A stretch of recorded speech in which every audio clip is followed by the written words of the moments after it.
प्रिय विद्यार्थियों, कल के वीडियो लेक्चर में हमने एक दलीय प्रणाली क्या होती है, उसका अर्थ क्या है, उसके क्या गुण हैं और अंततः उसके क्या दोष हैं। व्यवहारिक रूप में एक दलीय प्रणाली के क्या दोष हैं, उनको हमने विस्तार से जाना। आज इस लेक्चर में हम द्विदलीय प्रणाली किसे कहते हैं, किन परिस्थितियों को हम द्विदलीय प्रणाली का स्वरूप मानेंगे तथा इस प्रणाली के गुण और दोष क्या हैं, उनको जानने का प्रयास करेंगे। सबसे पहले हम ये जानने का प्रयास करते हैं कि द्विदलीय प्रणाली, टू पार्टी सिस्टम या बाई पार्टी सिस्टम, ये है क्या। द्विदलीय प्रणाली से हमें यह आशय नहीं लगाना चाहिए कि किसी भी देश में केवल मात्र दो ही दल होते हैं, अर्थात तीसरे दल का अस्तित्व ना हो, ऐसा नहीं होता। बल्कि इसका वास्तविक अर्थ यह है कि वहाँ पर केवल दो बड़े महत्वपूर्ण दल होते हैं। सारी सत्ता का जो केंद्रीकरण है इन दो दलों के बीच में ही होता है और शेष जो दल हैं उनका अस्तित्व महत्वहीन होता है, उनका ज़्यादा प्रभाव निर्णय प्रक्रिया पर या राजनीतिक गतिविधियों पर नहीं होता है। इसलिए हम ये कहना कि द्विदलीय प्रणाली का मतलब या बाई पार्टी सिस्टम का मतलब केवल यही हो कि किसी राज्य व्यवस्था के अंदर, पॉलिटिकल सिस्टम के अंदर केवल दो ही दल हों, ऐसा नहीं होता। दो दल महत्वपूर्ण होते हैं राजनीतिक गतिविधियों में, राजनीतिक प्रक्रिया में, निर्णय प्रक्रिया में उनकी अहम भूमिका होती है। इसके अलावा अन्य दलों का जो अस्तित्व होता है वो शून्य के बराबर होता है, उनका वजूद, उनका महत्व बहुत शून्य होता है, ना के बराबर होता है। इसलिए ऐसी जो व्यवस्थाएं होती हैं उसको हम द्विदलीय व्यवस्था कह सकते हैं। सेट के अनुसार द्विदलीय व्यवस्था से हमारा अभिप्राय यह नहीं है कि राज्य में केवल दो ही राजनीतिक दल हों, जैसी चर्चा मैंने अभी आपसे की, अपितु हमारा आशय यह है कि यदि अन्य हों तो इतने छोटे हों कि उनका राजनीति पर विशेष प्रभाव ना हो और विधानांग में बहुमत प्राप्त करने के लिए उनके साथ मिलकर संयुक्त सरकार बनाने की आवश्यकता ही ना पड़े। इसलिए आप समझ गए होंगे कि द्विदलीय व्यवस्था में राजनीतिक महत्व केवल दो दलों का होता है। राजनीतिक सत्ता इन दो दलों के बीच ही घूमती नजर आती है। ये दो दल ही राजनीतिक प्रक्रिया में, निर्णय प्रक्रिया में महत्वपूर्ण स्थान रखते हैं, अन्य दलों का वजूद शून्य होता है।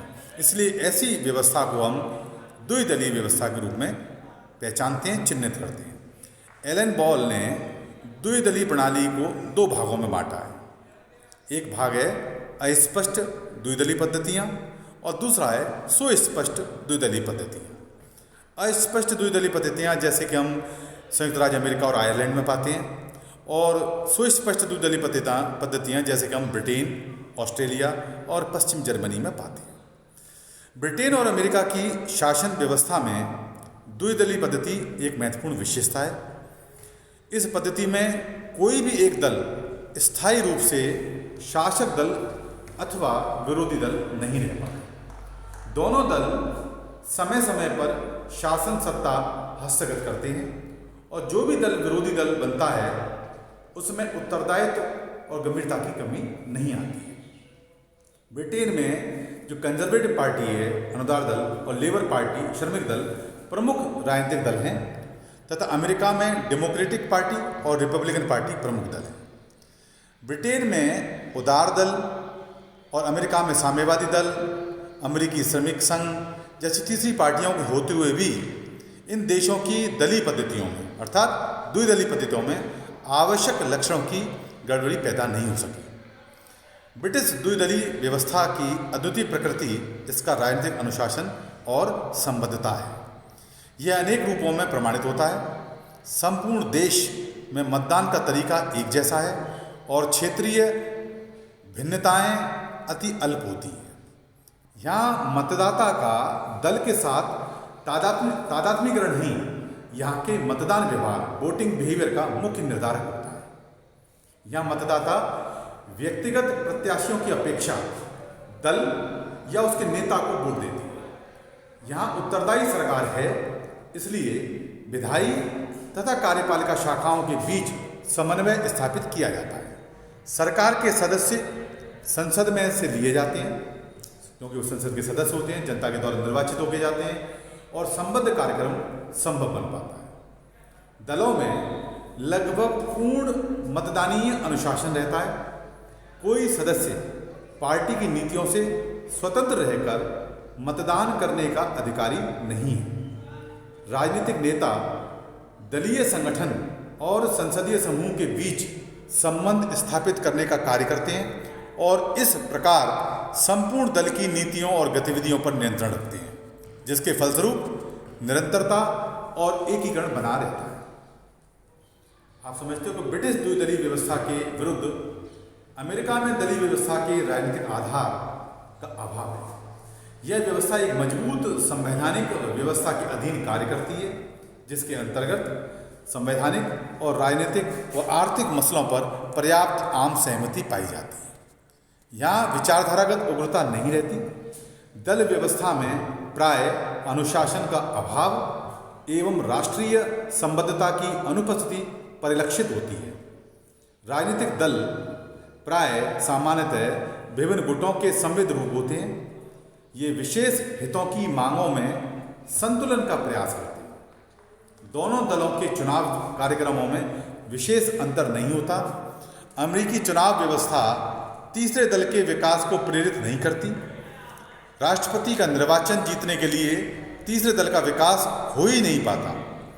अमेरिकी द्विदलीय व्यवस्था की आलोचना करते हुए कहा भी जाता है कि इसमें राष्ट्रीय संबद्धता और शक्तिशाली राष्ट्रीय यंत्र, अनुशासन एवं एकता का अभाव है।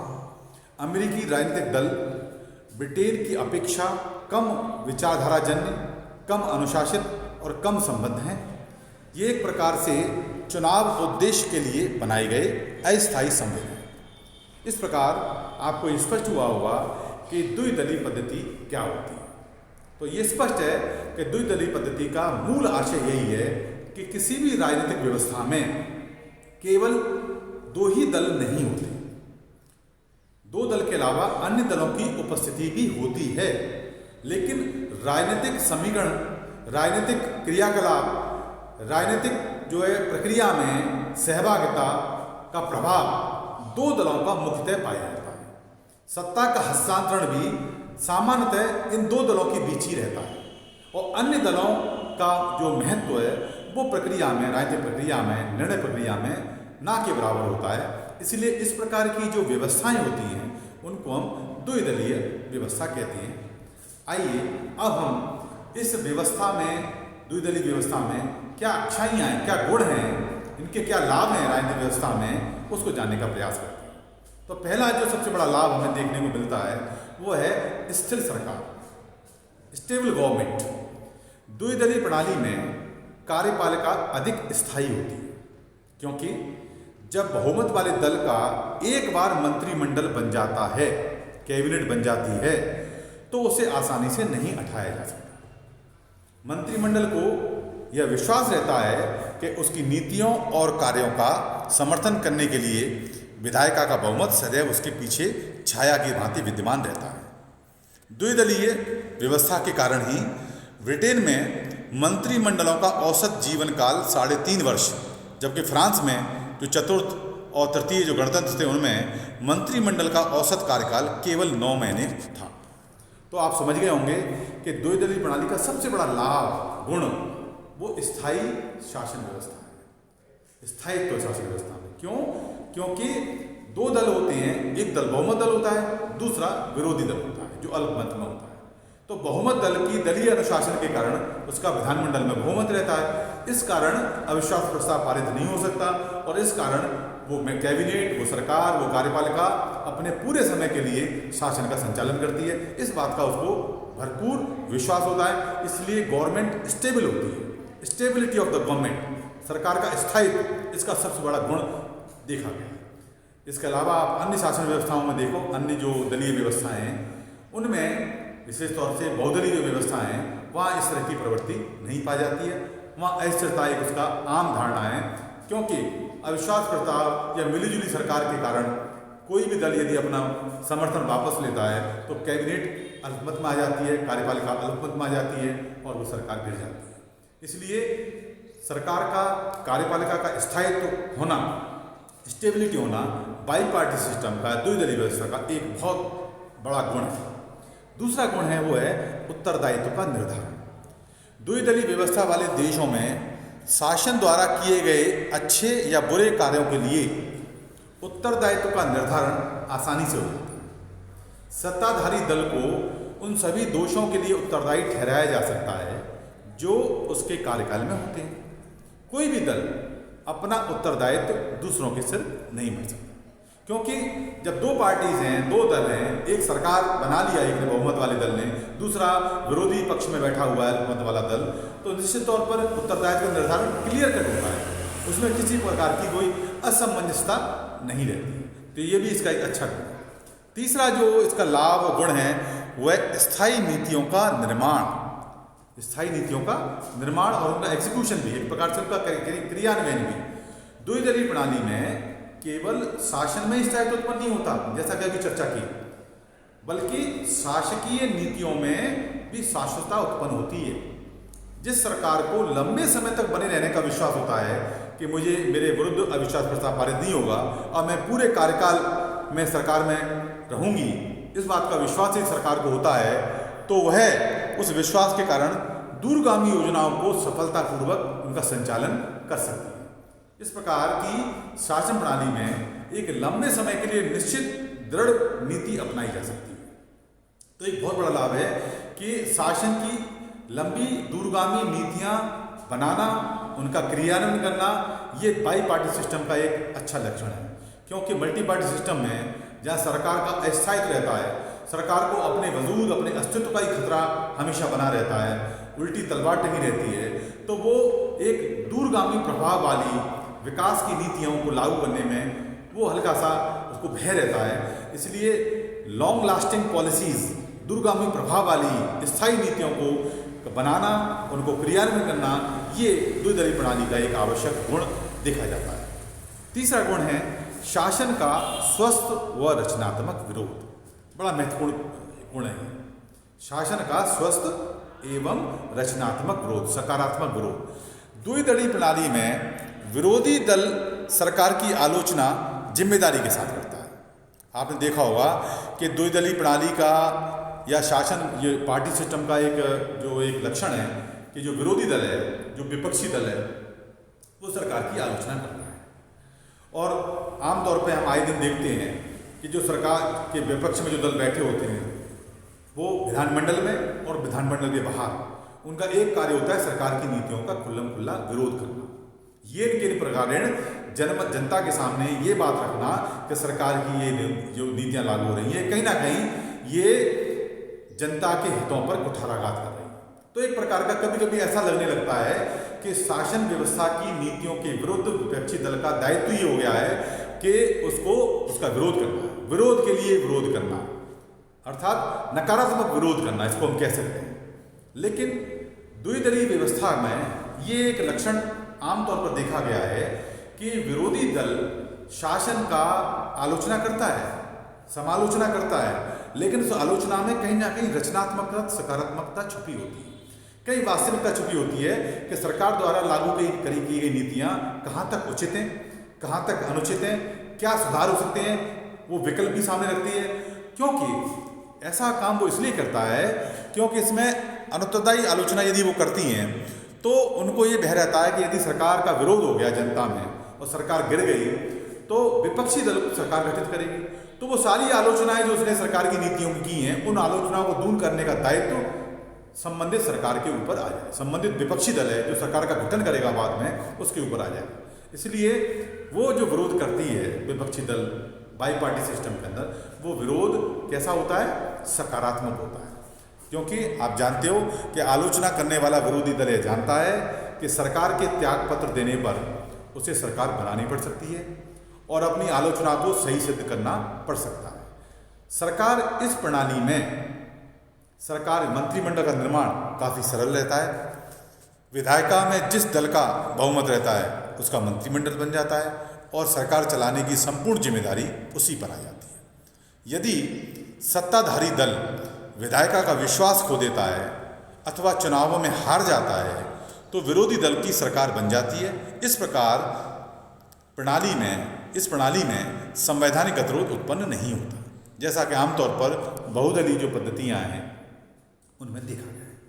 एक और गुण देखा गया है, वो है सरकार का सीधा चुनाव। लास्की कहते भी हैं कि द्विदलीय व्यवस्था में जनता सरकार का प्रत्यक्ष निर्वाचन करती है।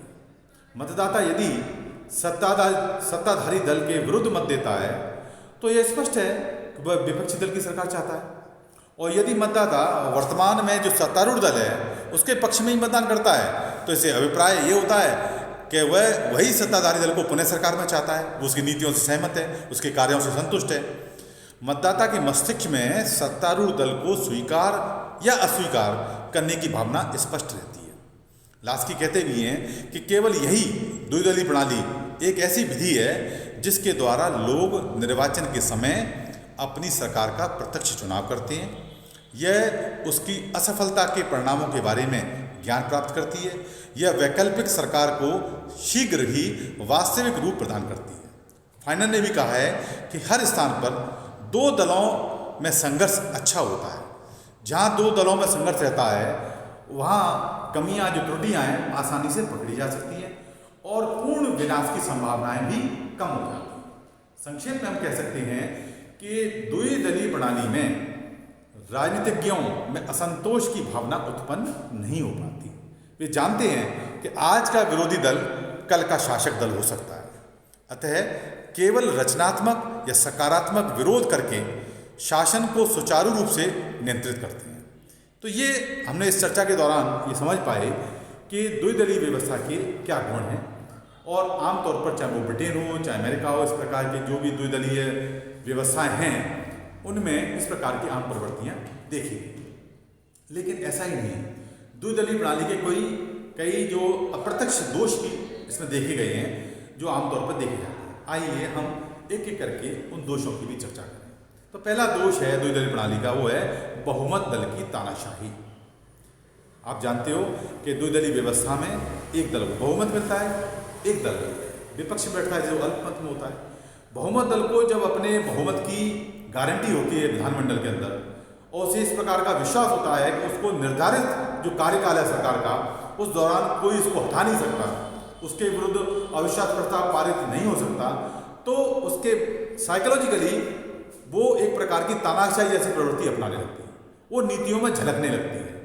तो द्विदलीय शासन प्रणाली वाले शासन में बहुमत दल सरकार बनाता है, उसे यह विश्वास रहता है कि निश्चित अवधि से पूर्व उसे कोई नहीं हटा सकता, इसलिए वह मनमानी करता है तथा विरोधी दल की तनिक भी परवाह नहीं करता, क्योंकि विरोधी दल विधानमंडल में कितना भी आवाज़ उठा ले, कितना भी विरोध कर ले, जब विश्वास प्रस्ताव पारित होगा या कोई बिल या विधेयक जब पारित होता है तो जो बहुमत दल है, जो शासन दल है, वो उस बहुमत की आड़ में उसको पारित करा लेता है। इसलिए उसकी सरकार को कोई खतरा पैदा नहीं होता और वो निरंकुश प्रवृत्ति अख्तियार करने लगती है। तो एक दोष कई बार ऐसा देखा गया। दूसरा दोष द्विदलीय पद्धति का है मतदाताओं के लिए चयन की स्वतंत्रता भी कम है, ऑप्शंस कम है। वोटर्स के पास, मतदाताओं के पास मतदान के दौरान चयन के लिए अवसर या विकल्प कम होते हैं। उसके बाद दो दल होते हैं, तो द्विदलीय प्रणाली में मतदाताओं के लिए चयन का क्षेत्र बहुत सीमित हो जाता है। मतदाताओं को केवल दो दलों में से ही चयन करना पड़ता है, चाहे वे दोनों ही दल उसकी पसंद के ना हो। इससे कभी कभी मतदाता राजनीति के प्रति उदासीन हो जाते हैं। यदि दो में से अधिक दल हों तो उसकी स्वतंत्रता अधिक हो जाती है। तो इस प्रकार हमने देखा होगा कि लोगों की चॉइस लिमिटेड हो जाती है। मतदान के दौरान जब दो ही दल हैं तो उसमें से एक को उसको वोट देना है, और कई बार स्थिति ये हो जाती है कि मतदाता को दोनों ही दलों के प्रतिनिधि पसंद नहीं है। अब वो बेस्ट अमंग द वर्स्ट, मतलब खराब में से अच्छा कौन है, ये उसकी प्राथमिकता हो जाती है। तो ये एक निर्वाचन के दौरान मतदाता की जो सीमितता है वो इसका एक बड़ा दोष देखा गया है। एक दोष और है, विविध हितों को विधायिका में प्रतिनिधित्व नहीं मिल पाता। आप जानते हो कि समाज के अंदर अनेक प्रकार के हित होते हैं।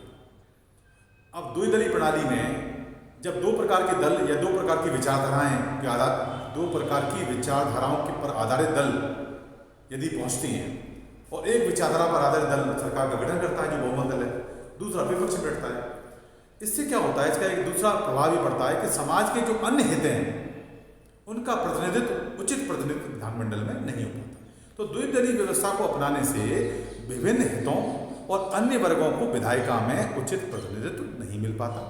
जहाँ अनेक दल होते हैं, मल्टी पार्टी सिस्टम होता है, वहाँ ये विविध वर्गों और हितों को आसानी से प्रतिनिधित्व मिल जाता है।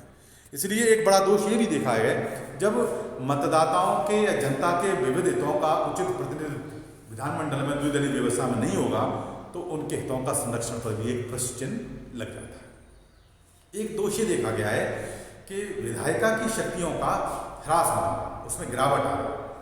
आपने देखा होगा कि द्विदलीय प्रणाली वाले देशों में कार्यपालिका की शक्ति अनवरत रूप से बढ़ती जाती है और विधायिका की शक्तियों में गिरावट आती जाती है, क्योंकि अपने बहुमत के नशे में जो सरकार चूर हो जाती है, मनमाने कानून बनवाती है और यदि विधायिका उसका समर्थन ना करे तो प्रधानमंत्री की सलाह से उसे भंग कर दिया जाता है। द्विदलीय व्यवस्था में पाए जाने वाले दृढ़ दलीय अनुशासन के कारण मंत्रिमंडल की तानाशाही की धारणा का प्रचलन हुआ है।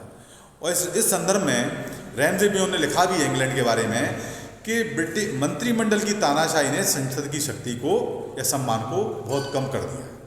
तो द्विदलीय प्रणाली का एक बहुत बड़ा दोष यही पाया गया है कि इससे विधायिकाओं की शक्तियाँ हैं वो उसमें गिरावट आई है, क्योंकि कार्यपालिका जो सरकार है, जो कार्यपालिका है, उसका बहुमत होता है विधानमंडल में और बहुमत की आड़ में वो किसी भी प्रकार के कानून विधानमंडल से पारित करा लेती है।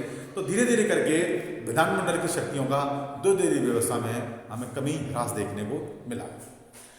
एक और दोष देखा गया है, वो है राष्ट्र दो विरोधी गुटों में बंट जाता है। जब द्विदलीय प्रणाली